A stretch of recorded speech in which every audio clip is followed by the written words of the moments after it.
Welcome to a new series called In 10 Minutes, where I analyze topics to the deepest level in under 10 minutes. Today's topic is how Dani manipulated the YouTube algorithm to his advantage. Although I may not have that many subscribers, I know well enough now with extensive research and documenting, I was able to find several reasons. Instead of focusing on the background history, the goal is to show how he did it and if it is or isn't reproducible.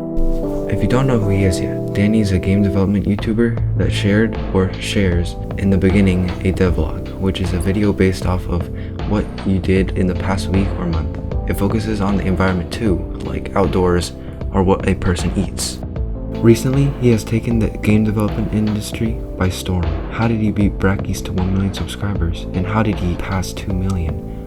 From these timestamps are where each chapter is located. First, we will start with how he appealed to the YouTube algorithm. Dani was just a small creator with only about 200 subscribers. On May 3rd, 2019, he made a video called Making Game in 48 Hours. Similar style videos have been made for a game jam, which is a contest where you must make a game in a period of time with a theme. Also, recently, Mr. Beast is also just starting to get about 1 million subscribers in a short time of making challenge videos. This is where Dani was smart in his options.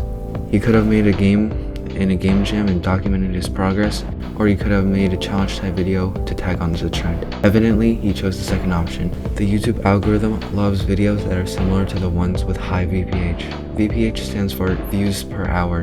Essentially, it's how many views you get per hour.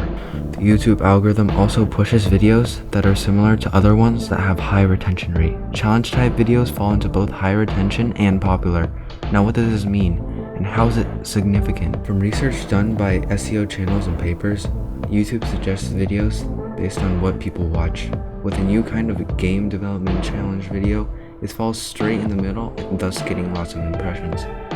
From this perspective, you can clearly see that Dani used a challenge type video to get into game developer suggested page as well as people that watch challenge videos. Furthermore, his tag placement is extremely important. Dani does a really good job of taking care of that. He mostly puts high ranking tags, which are tags that can score when a keyword is searched, such as number 10 or number 1. High volume tags, which are tags with high enough competition to classify itself as one. And lastly, triple tags, which are tag keywords such as soccer, soccer game, and soccer tournament. They all have the word soccer in it, and will strengthen how well your tag is placed. He also puts high-ranking YouTubers' channel names in his niche, such as Brackeys or Jobbers. This tactic is used to get people from their channels to direct attention onto his. Having good strategies to get impressions is never enough. To sustain your viewer base, it has to be a video that suits people that you target. Which brings us to our next chapter, how we created a new genre.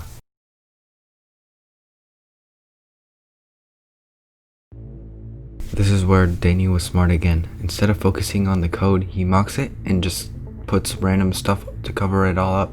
Each video is action-packed and the developer and gaming community both enjoy it. The developer community enjoys it because each developer has to or has been in the process of making a game. For example, if a devlog or game jam channel had about 50% code and 50% gameplay, the 50% code would not suit the people in the gaming community. By having 10% code and 90% gameplay, you can attract both audiences. This is just the tip of the iceberg.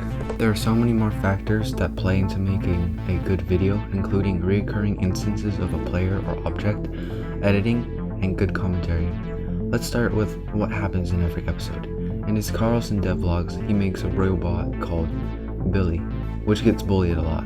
This subtle motif serves to let other people remember who he is and what he does. So when the next time you hear Billy or get reminded of it, it directs you back to his channel. Even CeeLo, a staff member of Mr. Beast Gaming, said, and I quote, "Winners and people who get close to winning are usually invited to future events." It makes for a good storyline if people can get to know some of the people who are in the competition. This clearly shows that having repetition of something throughout multiple videos serves to draw back audiences. The last subtle motif Dani uses is milk. He uses milk as a brand. Him drinking milk allows people on Reddit to make memes, which then in turn generates more content for his second channel. A 5-second break of aggressively drinking milk can have a huge impact on an audience. Speaking of huge impact, dairy companies should really invest some money into him, meaning that they could sponsor him. Dani's brand is milk, and if they see that it is brand, they will remember the milk sponsor. Just a thought. Next up, we have his editing. From what I can deduce, he uses Adobe Premiere Pro, the same software I use. From what I can see, the intros and the parts where he goes out of his screen and onto his monitor, I can see that it is Premiere Pro. How does editing play into a video? Editing helps with keeping the audience in. By just zooming in or adding a green screen or adding transitions, it can increase retention rate. Dani is also known for his green screens. The green screens allow him to incorporate himself into the video, which helps with pathos with the audience. Pathos is basically the emotional connection between the viewer and the person that's telling the story. Lastly, meaningful commentary, something I haven't mastered yet myself. But basically it means that he uses a script that means something and that is valuable to the viewer. Overall, not only was he there at the right time, he was there prepared.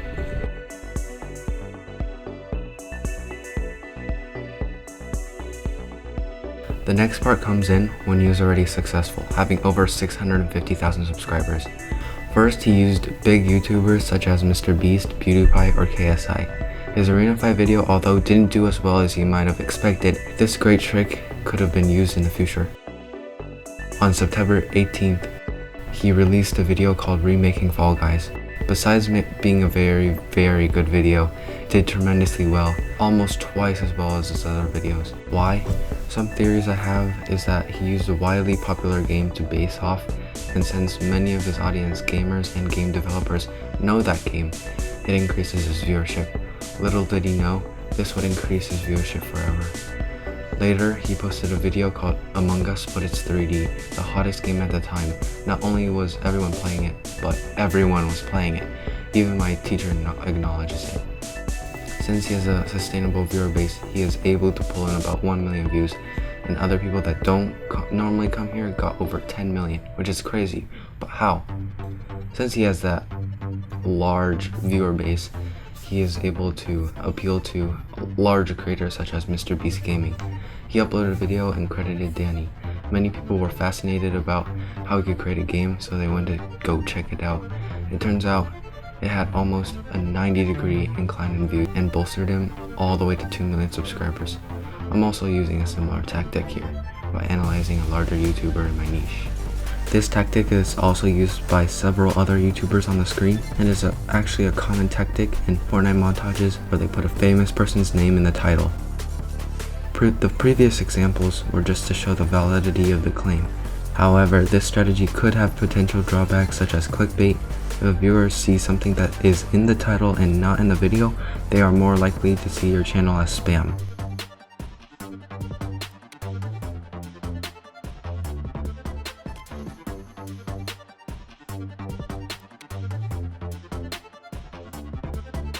And now the part you're probably all waiting for. Is it possible to do the same thing and get famous? Simple answer, not really. He invented a completely new genre, and so many other people have already tagged along with this trend, thus resulting in huge amounts of competition. However, you may be able to create a whole new genre, the only problem is when, where, and what. And if so, why would people come to watch your video? Does it provide something valuable? All these questions must be answered to fully make a perfect video. Overall, YouTuber success is a combination of luck and skill, and both parts should be mentioned. Unity has also grown because of this, almost 1.5 times its normal rate. From the ground up, Dani made great videos while balancing school and other activities. Although he may not have such a great upload schedule, I don't blame him. Uploading devlog videos take much more effort to record, script, and edit than gaming videos. He truly deserves the title of the King of Game Development for reaching the game development to new heights. If you ended up enjoying the video, like it and subscribe. If you didn't, then that's okay. Just tell me what I can improve on. No, this is purely my opinion on the situation, so please don't get too mad at me for doing something wrong. Thank you and have a good day.